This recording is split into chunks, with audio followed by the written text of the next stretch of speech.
저는 일독서도 읽고 복음도 그렇고 유혹이라는 거에 대한 말씀을 하고 계십니다. 유혹. 살면서 유혹에 한 번도 빠진 적이 없다. 오늘은 없을 거예요. 아마 유혹은 다 있을 겁니다. 저 역시도 유혹을 보니까 너무 많더라고요. 묵상하다 보니까.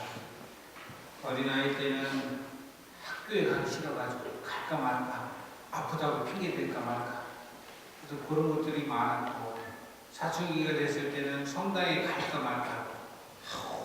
저 많아봐야 되는데 뭐 하나를 받을까. 하여튼 또 괜히 늦잠 들었다가 그 형들한테 혼나고. 하여튼 이런 유혹거리가 되게 많아요. 또 어른이 되니까 물질에 대한 유혹이 또 많아요. 카드가 있다 보니까 야 저거 우리 아빠보다는 엄마들이 더 할지도 모르겠어요. 저거 살까 말까. 모르겠다. 근데 막상 보면 사고 나면 기분은 좋은데 어떨 때는 또 후회될 때도 있고 그렇습니다. 우리는 이렇게 죽기 직전까지 수많은 유혹 속에 살아갑니다. 그리고 그런 유혹 속에서 수많은 갈등을 겪습니다. 어떤 분이 그러십니다. 신부님은 참 좋겠어요. 에? 세상 유혹을 겪을 일이 없어서 좋으시겠어요. 그래요? 지금이나 예전이나 성직자, 물론 수행, 수도자 같은 분에게도 세상에서 가장 큰 유혹이 세 가지가 있습니다. 많이 들었을 거라고 봅니다. 저 역시도 신부되기 전에 엄청난 얘기를 들었죠. 첫째는 여자요, 둘째는 돈이요, 셋째는 명예욕이라고. 젊었을 때에는 여자를 조심하라고. 그렇게 많이 머리에 세뇌되게. 그리고 나이가 먹으면 돈을 조심하라고. 돈 맛을 알면 그때부터는 신앙이 자꾸만 이루어질 거야. 근데 나이가 많이 먹을수록 명예욕이 정말 조심해야 될 거다. 그래서 예전 분들은 유혹을 무조건 피해라고 그렇게 강조했고 그렇게 많이 가르쳐줬습니다. 옛날 어떤 신부님은 길을 갈 때 여자가 오면 그 여자가 지나갈 때까지 땅바닥을 보든지 아니면 딴 데로 보라고 했습니다. 아, 진짜 그럴까? 저한테도 그런 얘기를 했습니다. 심지어 제가 있었던 주교대 성당에 있을 때 신학생 때입니다. 우리 젊은 우리 학부생들도 많은데 주일학교 교사들이 다 저래요. 근데 여름 되니까 빨간색에 미니스커트 입고 왔다가 할머니 뒤지게 혼난 여자가 종종 있습니다. 저게 이 성당의 학생들이 얼마나 많은데 학사님을 꼬셔가지고 어떻게 하려고 아주 그 자리에서 엄청 혼난 적도 되게 많아요. 아마 세대 차이라는 게 있어서 그런지도 모르겠어요. 근데 저에게도 그렇더군요. 보좌 신부 딱 되고 저를 추천해주고 저를 뒤에서 우리 신양면을 도와주셨던 아버지 신부님께서 물론 지금은 돌아가셨지만 네가 사제생활 하면서 남자들하고도 걸림돌도 되겠지만 여자하고도 걸림돌이 많을 거다. 네가 성격이 밝기 때문에 여자를 사랑하려면 어린 갓난아이 여자부터 90, 100세가 되신 여자 할머니까지 몽땅 똑같이 살아가라. 그러지 않으면 거리를 다르라. 둘 중에 하나는 너의 선택이라고. 사실 그 신부님은 청교에서는 호랑이 신부님으로 그렇게 나 있습니다. 여자들이 가까이 오는 거 철두철미입니다. 원리 원칙보다 더 심합니다. 근데 그렇게 살아가면서 나중에 보니까 그게 사제로서 자기 자신을 지켜나가는 방법이라는 걸 알게 됐거든요.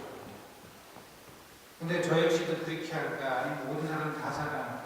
저는 주부님, 저는 그러면 끝까지 다 살아가도록 노력하겠습니다.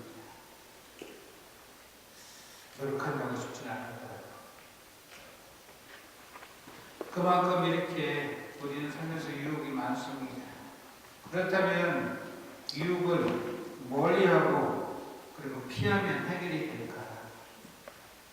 무조건 나쁜 것이라고 생각하고 자기 마음에 족쇄를 채워버리면 다 끝날까? 현실은 그렇지가 못합니다. 유혹의 본질을 이해하지 못하고 없애려고 하거나 억압하려고 할 땐 심리적인 부작용을 낳기 십상입니다. 교리상으로 유혹이란 사람으로 하여금 죄를 짓게 하는 어떤 것이라고 말합니다. 영성심리학에서도 마찬가지로 사람으로 하여금 좋지 않은 것에 중독되게 만드는 것, 중독되게 만드는 힘을 영성심리학에서는 유혹이라고 얘기합니다. 즉, 사람의 마음을 건강하지 못하게 만드는 좋지 않은 힘이라는 것이죠. 근데 유난히 유혹에 약한 사람들이 있습니다. 끊어야지 하면서도 끊지 못하고 같은 잘못을 반복하는 사람. 왜 그럴까? 믿음이 약해서요? 기도가 부족해서요? 아니면 성격이 원래 그래서요? 그것이 아닙니다. 욕구 충족이 덜 되어서 그렇다고 얘기합니다. 사람은 누구나 하고 싶은 것, 먹고 싶은 것, 누리고 싶은 것이 있습니다. 이런 것들을 일컬어 욕구라고 합니다. 이 욕구가 제대로 채워지지 않아서 마음이 갈증에 시달리는 사람들의 경우 작은 유혹이 더 쉽게 무너지고 만다는 것입니다. 배고픈 경험에 있는 사람을 우리는 한번 생각해 보면 좋겠습니다. 정말 뼈저리게 배고프신 분들은 아무리 절제해도 먹을 것을 절제하지 못하는 겁니다. 그게 왜 그럴까? 바로 채워지지 않는 욕구로 인해서 심리적인 갈등을 겪는다는 것입니다. 우리는 기도요, 한다고 합니다. 기도하다 보면 항상 부심거리고 유혹이 있죠? 저는 많은데 우리 신자분들은 없나 봐요. 기도로 유혹을 이기려고 하는 분들도 많습니다. 생각은 참 기특합니다만 쉬운 일이 결코 아닙니다.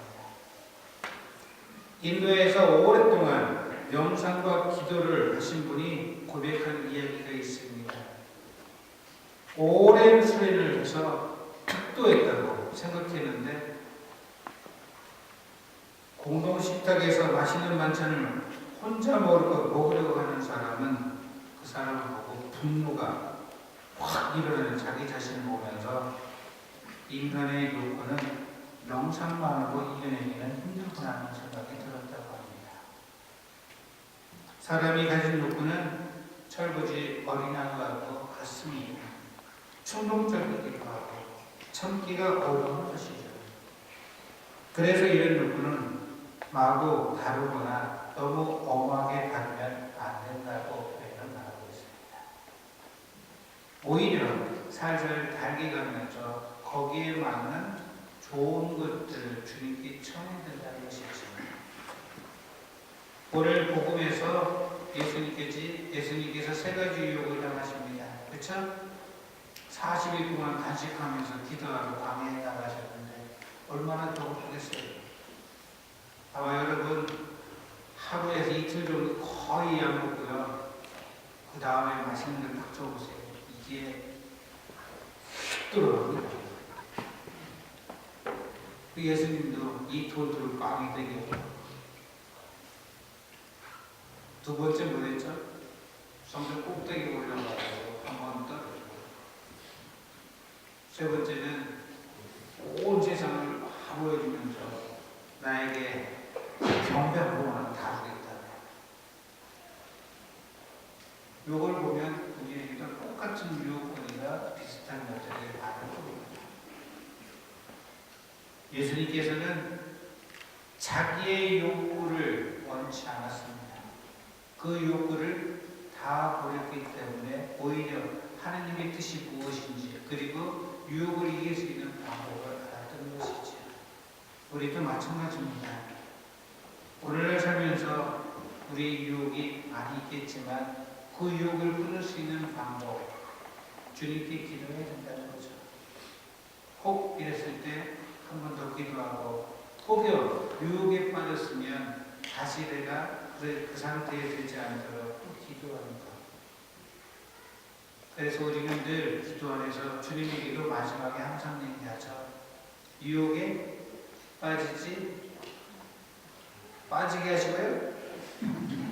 유혹에 빠지지 않게 하시고 악에서 구원하라고요. 별거 아닌 기도이지만 엄청난 기도 중에 하나입니다. 이제 사선 시기가 시작이 되었습니다. 우리에게도 또 유혹거리는 언제든지 있겠지만 유혹을 이겨나갈 수 있는 그런 지혜와 힘을 성령이 하나님께 사랑의 주님께 청하면서 이번 한 주간도 잘 보내도록 이기서 정성도 공헌합시다. 아멘.